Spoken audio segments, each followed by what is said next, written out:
Central London, the bustle of daily life finding itself ever more entwined in the rituals of death and mourning as the date for the Queen's funeral approaches.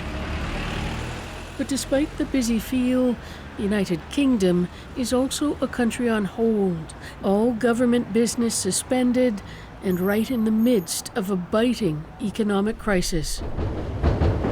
Hackney, where the cost of living crisis is especially acute. Just ask at the food bank. Keely Evans is 45, unemployed, and supporting a son. He's getting much tougher, yeah. What are you noticing? What's the what's The electrics are up. Even just the community's not the same, I'd say. I mean, just with everybody's just not happy. There's little time for those struggling to get by, or in some cases, inclination to think about royalty. Because the Queen wasn't for me. The Queen wasn't for me.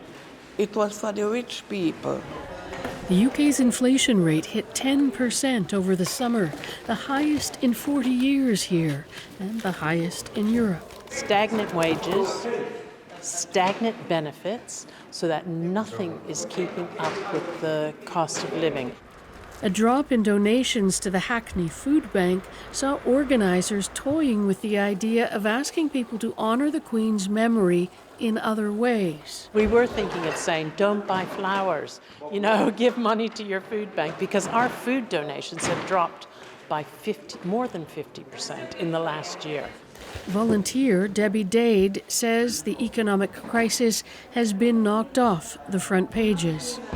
Well, it was about the Tory leadership contest, and now it's obviously about the Queen's death, and there doesn't seem to be anything about people struggling on a daily basis. That is still there. It's still happening. But analysts say the economic crisis will also offer a challenge to the new king, Charles III.